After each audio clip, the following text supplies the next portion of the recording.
2021, l'Algérie a durci, elle a vraiment durci sa politique dans le dossier du Sahara occidental. Ce durcissement s'est traduit par une politique extrêmement agressive, c'est-à-dire que l'Algérie développe maintenant, utilise la question du Sahara occidental comme une boussole majeure dans ses relations internationales. Ce n'est plus une question de politique étrangère, c'est devenu carrément, permettez-moi l'expression, une variable de la politique nationale. C'est-à-dire c'est une cause nationale. Ou là que le Sahara occidental, une cause nationale, c'est-à-dire une cause sacrée, et sur la base de cette cause sacrée, l'Algérie établit ou réévalue périodiquement ou change de position à l'égard des pays qui, par exemple, ont changé de politique, ont décidé d'adopter une politique contraire à la politique de l'Algérie dans le dossier du Sahara occidental.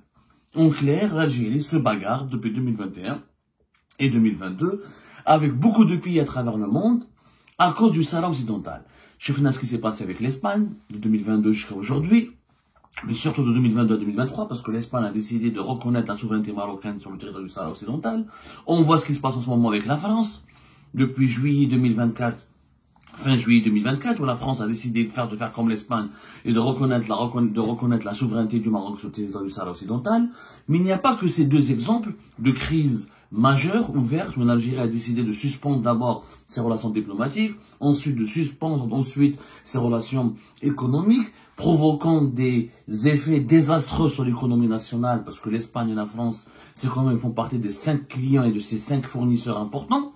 Donc, c'est quand même fou que l'Algérie est le seul pays au monde qui soutient la République arabe sahraoui démocratique, et il soutient jusqu'à se bagarrer avec ses partenaires et les puissances les plus importantes de son voisinage, juste pour défendre cette cause à laquelle beaucoup de pays ou la majorité écrasante des États à travers le monde n'y croient pas. Aujourd'hui, il n'y a que 47 États à travers le monde qui reconnaissent la République arabe sahraoui.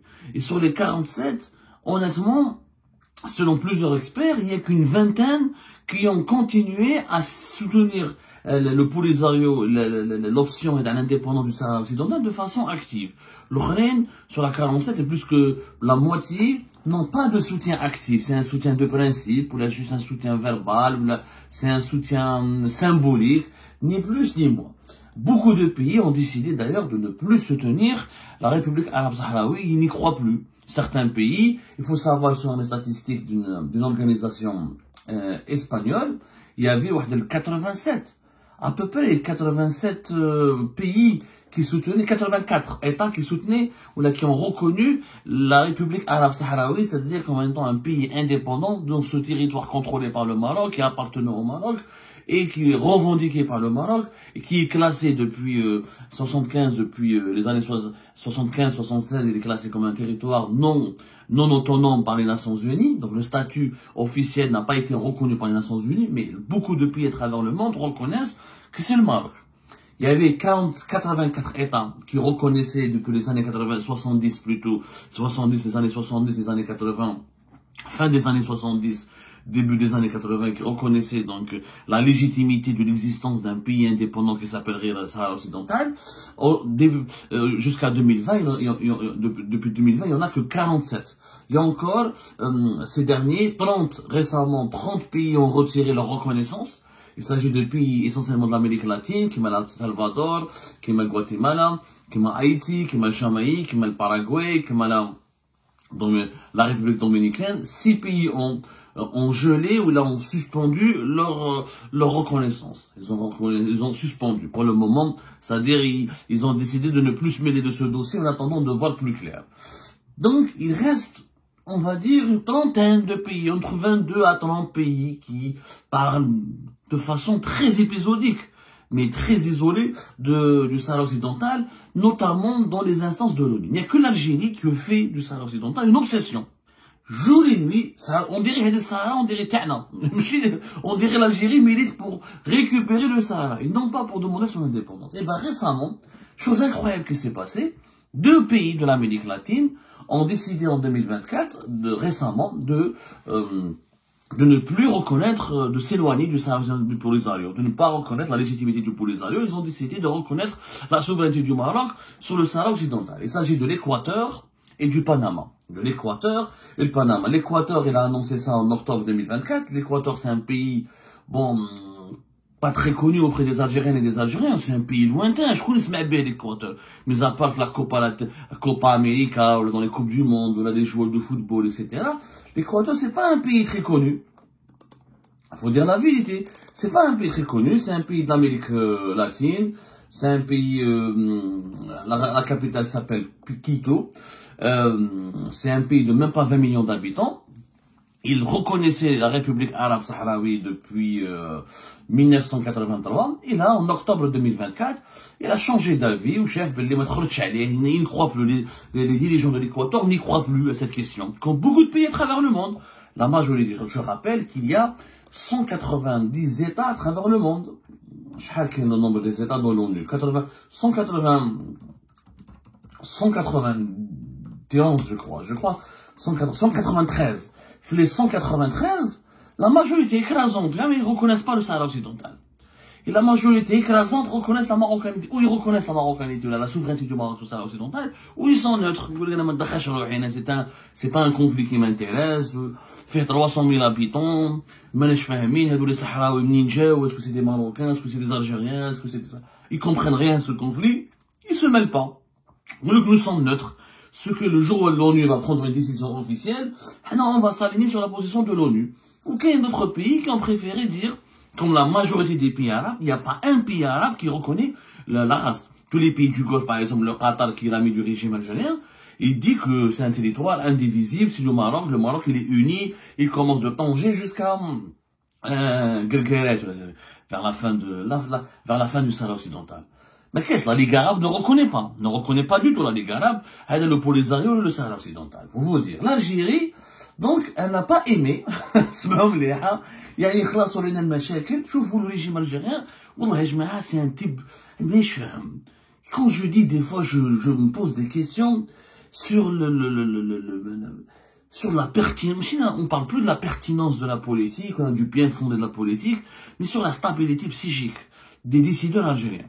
On est parti jusqu'à se bagarrer avec l'Équateur et Panama. L'Équateur, en octobre, il a décidé de retirer sa reconnaissance à la République arabe unie, à la République sahraoui, la République sahraoui, où le Panama a décidé de faire la même chose. Il ne reconnaît plus aussi le Polisario ni sa légitimité. Ils ont décidé d'adopter une position favorable au Maroc. Il faut savoir que le Panama, par exemple, il a été le premier pays de l'Amérique latine à reconnaître la RAST, la République arabe sahraoui démocratique, en 1978. Et ben, en novembre 2024, ils ont changé comme l'Équateur leur position. Qu'est-ce qui se passe? L'Algérie s'énerve. Et elle se venge contre le Panama et l'Équateur. يعني سي دي بي جايين قسمهم بعد علينا ما عندهم حتى علاقه مع قسمنا سمحوني ليكسبرسيون راح ضربت معاهم l'Algérie qu'est-ce qu'elle a décidé puisque l'Équateur et les Panama ont décidé d'adopter une politique de reconnaître la souveraineté du Maroc sur le Sahara occidental, l'Algérie a rompu toute relation économique avec l'Équateur et Panama, toute relation économique. C'est-à-dire que les banques algériennes ont reçu des instructions de la part du ministère des Finances et du gouvernement que plus aucune opération d'importation de produits originaires ou la made in Équateur ou la made in Panama n'est autorisée en Algérie. Les importateurs algériens n'ont plus le droit, depuis la fin de l'année, depuis peut-être même, elle a commencé depuis fin novembre, début décembre 2024. Les importations algériennes depuis le Panama ou de produits originaires du Panama et de l'Équateur ne sont pas permises. Ni on a le droit d'importer directement depuis le Panama et depuis l'Équateur, ni on a le droit d'importer des produits qui sont originaires ou fabriqués ou situés ou provenant du Panama et de l'Équateur. Donc on s'est bagarré avec le Panama et l'Équateur. L'Algérie donc ne se contente pas du régime algérien, c'est pas l'Algérie, parce que les Algériens, ils sont innocents dans ce genre de prise de décision. Ils n'ont absolument rien à voir. Les Algériens et les Algériens n'ont pas été consultés, ne savent même pas que ça existe. Les Algériens et les Algériens ne connaissent même pas le Panama. Panama et l'Équateur, pour eux, c'est des pays de l'Amérique latine, ils se mettent dans les compétitions de football. On n'a pas de relation stratégique. La seule relation stratégique, le seul intérêt que nous avons avec ces deux pays, c'est les bananes. Nous importons l'Équateur. Il faut savoir que c'est le premier fabricant, le premier exportateur mondial de bananes. On estime que c'est le tiers du marché mondial, entre 30 à 35% du marché mondial des bananes est dominé par l'Équateur. L'Équateur, c'est le plus grand producteur mondial de bananes. C'est parmi les plus grands producteurs mondiaux de bananes et le premier exportateur. Et c'est le premier pays fournisseur de l'Algérie. C'est le seul intérêt de l'animal. Aucun intérêt à l'Équateur. Comme maintenant l'Algérie a décidé donc de rompre ses relations économiques, pas diplomatiques, hein. Pour le moment, on a rompu nos relations économiques avec le Panama et l'Équateur. Donc, les importateurs algériens qui avaient l'habitude d'acheter des bananes depuis l'Équateur, il faut savoir que la banane en Équateur en 2023, par exemple, l'Algérie, on a une augmentation de 34 ou de 35% d'exportation de la banane depuis l'Équateur vers l'Algérie. Voilà, c'était en 2023, une hausse de 34,2% des exportations équatoriennes vers l'Algérie. Voilà, donc ça reste notre premier pays fournisseur. Je vais faire mon mleh. Et bon, l'Algérie importait beaucoup de bananes avant 2019. C'était un fruit exotique, mais qui était totalement démocratisé en Algérie, galvaudé. On mangeait des bananes, on mangeait vraiment beaucoup de bananes à l'époque de Bouteflika. On importait jusqu'à même 2015, l'Hagna, 180 millions de dollars d'importation. Même ça a beaucoup baissé, avec le choc pétrolier de 2014. Jusqu'à 2016, à partir de 2016, le régime Bouteflika a adopté une politique de réduction des importations de bananes. On a réduit la facture à 140, 130, entre 140, 130, 120. Tu as le régime Tebboune après 2020, il a décidé de réduire significativement les importations de bananes. Il a jusqu'à même 30 millions de dollars d'importation entre 2020 et 2023. Et rappelez-vous, la banane est devenue l'un des fruits les plus chers en ce moment, puisque là, il y a une crise de banane en 2023, là, il y a jusqu'à même 800 dinars. Il y a des régions, où les bananes ont 100,000.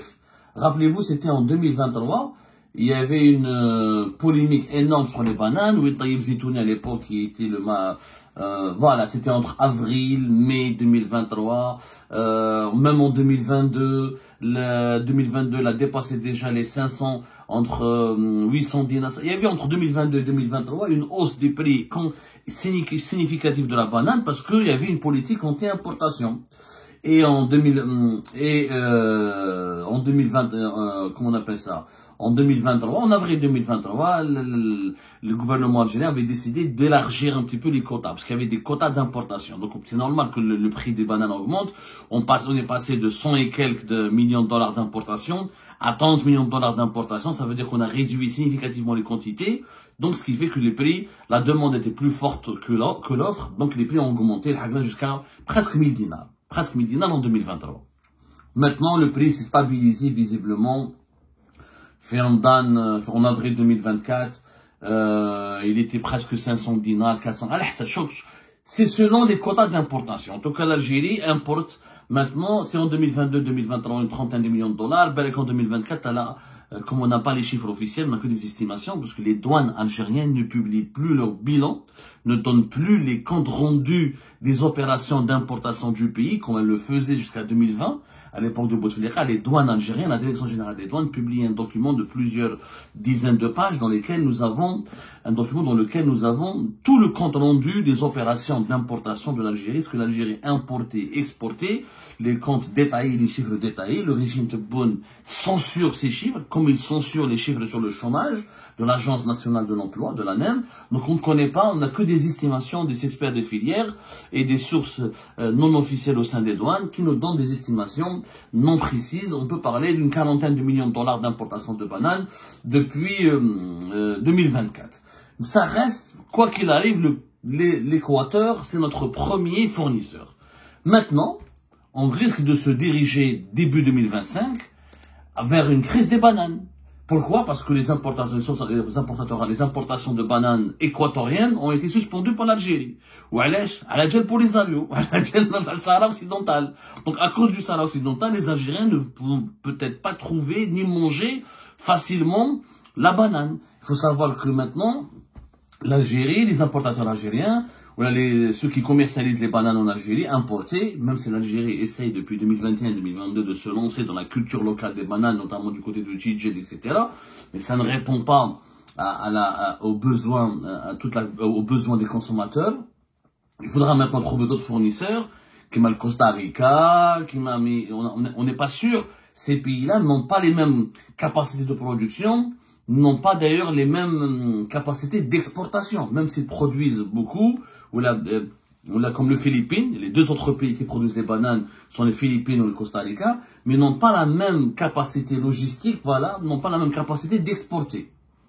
Donc on n'est pas sûr de pouvoir répondre aux besoins d'Algériens, aux besoins des consommateurs algériens en bananes en utilisant d'autres fournisseurs. Les Philippines, c'est extrêmement loin, le Costa Rica, donc il faut... Vous savez, quand on change de fournisseur, c'est d'autres contrats, c'est d'autres négociations, et il y a les transports maritimes, et le fret maritime, et souvent l'Équateur, comme c'est un grand pays exportateur, souvent la banane d'exportateur, on l'achetait pas directement depuis l'Équateur, on l'achetait depuis l'Europe, où il y a des fournisseurs de bananes qui, eux, rachètent en gros depuis l'Équateur pour la revendre vers d'autres pays à travers le monde.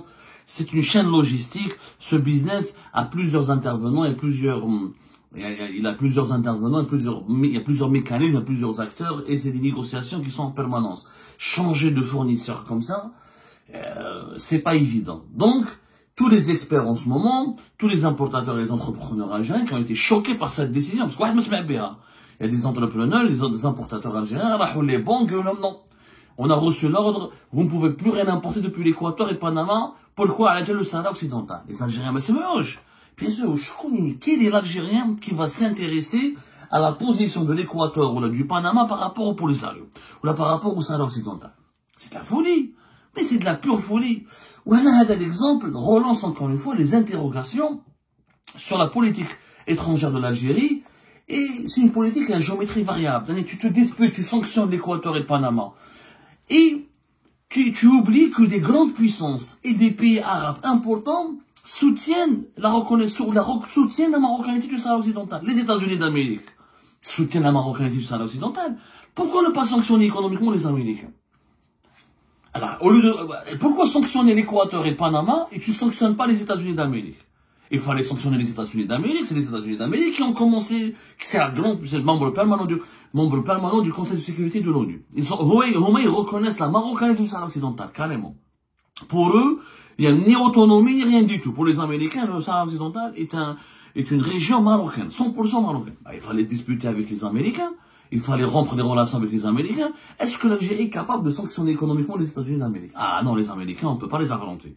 Parce que si tu sanctionnes économiquement les États-Unis vont riposter et guelb'una. Les investissements les plus importants, les compagnies pétrolières les plus importantes en Algérie, c'est les Américains, qui m'a Anadarko, etc.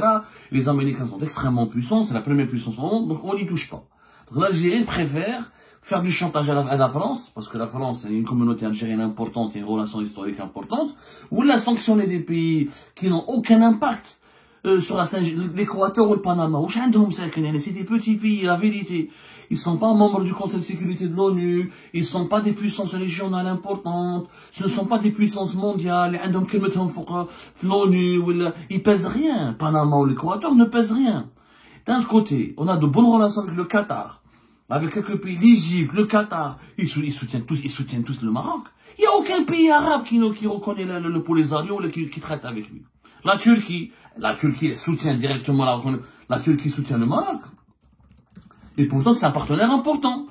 Ces pays-là ne sont pas sanctionnés par l'Algérie.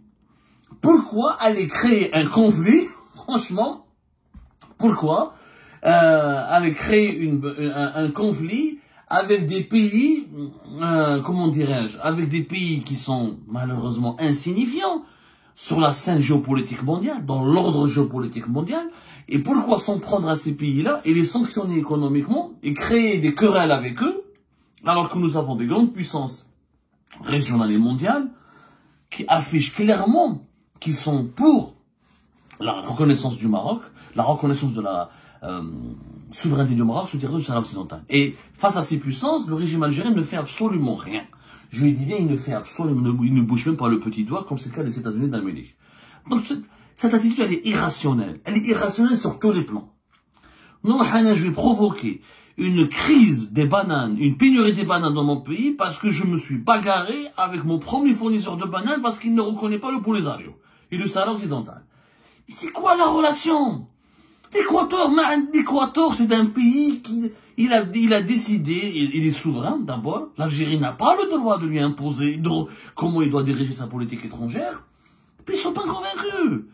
إذا on applique on ne parle plus, ou là on a de mauvaises relations, ou là on devient les adversaires de tous les pays qui reconnaissent la marocanité du Sahara occidental, il faudra sortir de la Ligue arabe, il faudra ne pas parler avec une centaine de pays membres de l'ONU, il faudra avoir des relations économiques et commerciales et diplomatiques qu'avec une trentaine de pays à travers le monde.